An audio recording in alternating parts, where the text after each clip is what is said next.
Deer বন্ধুরা, আজকে অনেকদিন পরে লাইভ এলাম। তো আজকে যে জিনিসটা নিয়ে আমি ভিডিও বানাবো সেটা হচ্ছে কিভাবে আপনার বডিকে ডেটক্স করবেন বা ডেটক্সিফাই করবেন। তো প্রত্যেকটা উদ্ভিদ বা প্রাণী কিছু ডেটক্সিফাইং মেকানিজম ইউজ করে, যার মাধ্যমে সে তার বডি থেকে যে ক্ষতিকারক বা হার্মফুল কেমিক্যালস গুলো সেগুলো বের করে দেয়।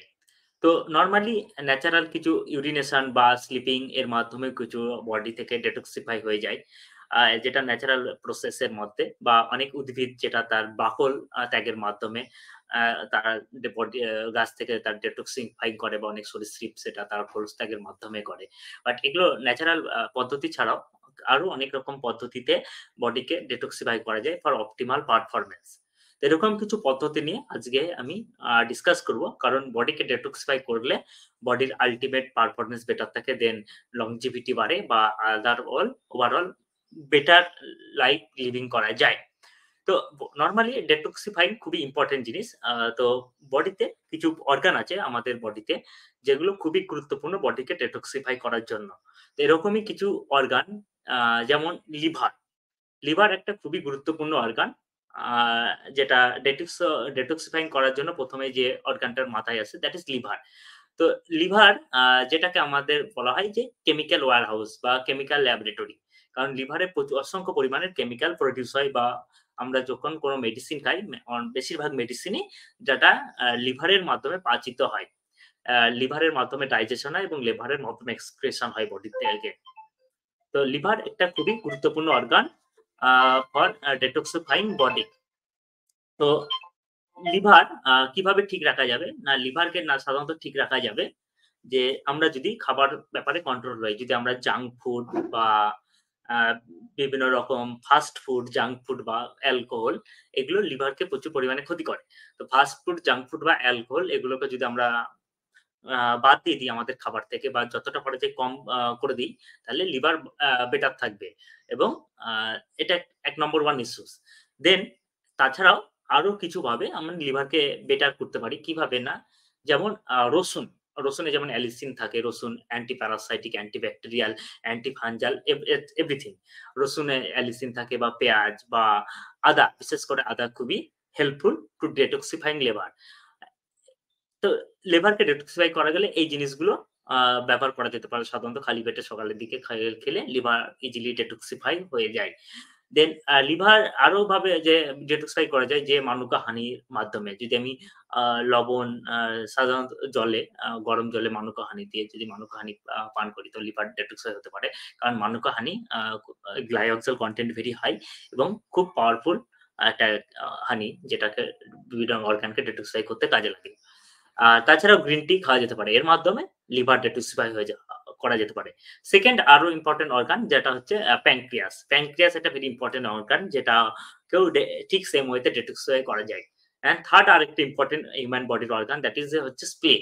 তো স্প্লিনও ইম্পোর্টেন্ট।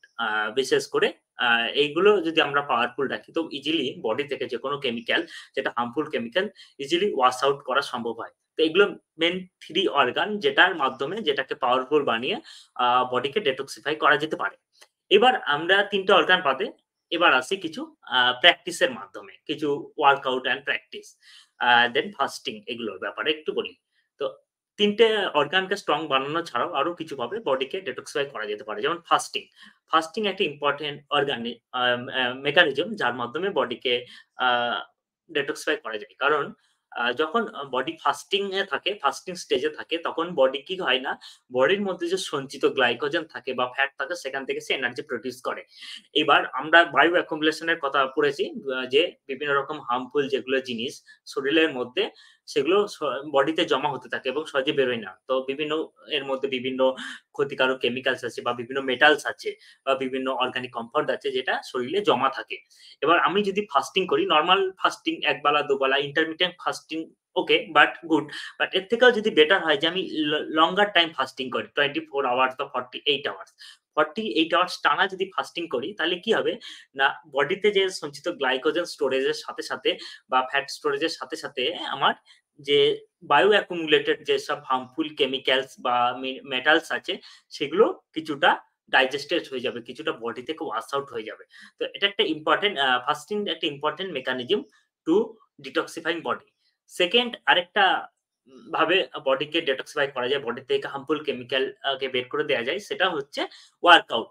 আমরা যদি এক্সেসিভ ওয়ার্কআউট করি, যদি বিশেষ করে গুড ওয়ার্কআউট হচ্ছে রানিং বা আম সুইমিং। তো রানিং বা সুইমিং এর ফলে আমাদের বডি থেকে আমাদের প্রচুর ঘাম নিঃসরণের সাথে, সাথে আমাদের বডি থেকে বিভিন্ন রকম হার্মফুল কেমিক্যাল চলে যায় এবং গুড একটা যে ক্ষতিকর ফিজিক গড়ে ওঠে বা গুড একটা অপটিমাল কন্ডিশন গড়ে ওঠে। তো এই রানিং বা ওয়ার্কআউট এর দিকে আমাদের অ্যাটেনশন দেওয়া দরকার। এবং থার্ড যে উপায় সেটা হচ্ছে আ স্লিপিং। স্লিপিং হচ্ছে আরেকটা পদ্ধতি যেটা থেকে বডিকে ডিটক্সিফাই করা যায় এবং সবথেকে অ্যা স্লিপিং এর ফলে যে অর্গানটা বেশি ইম্পোর্টেন্ট এবং বেশি ইজিলি ডিটক্সিফাই সেটা হচ্ছে ব্রেইন। কারণ ব্রেইন সারাদিন কাজ করার পরে কি হয় না, ব্রেইনের মধ্যে বিভিন্ন রকম কেমিক্যালস তৈরি হয়। তো বিভিন্ন রকম প্লাক ক্রিয়েট হয়, বিভিন্ন রকম কেমিক্যালস তৈরি হয় যেটা ব্রেইনের পারফরম্যান্স কে বাধা দেয়। বা মাসলে বিভিন্ন সময় ল্যাকটিক অ্যাসিড জমা হয় বা বিভিন্ন রকমের অ্যাসিড জমা হয়। এর ফলে কি হয় না, বা মাসল বা ব্রেইন বা বডি ফ্যাটিগ হয়ে যায়। তো আমি যদি 7 to 9 hours as per the current level of research 7 to Matthew আকারের বই স্লিপ নিয়ে, এটা খুব ইম্পোর্টেন্ট বই, বইটা দেখতে পারেন। 7 to 9 আওয়ার্স যদি আমরা স্লিপ করি এবং এটা ডিপ স্লিপ বা REM স্লিপ সামটাইম বলা হয়, rapid eye movement sleep. REM sleep করি তাহলে বডি থেকে ইজিলি আ কিছু হার্মফুল কেমিক্যাল বা ব্রেইন থেকে বিভিন্ন রকম প্লাক ইজিলি রিমুভ হয়ে যাবে। তো আমরা নরমালি এই ৩ টে পদ্ধতি আমাদের ইউজ করা যেতে পারে। এক হচ্ছে যে আ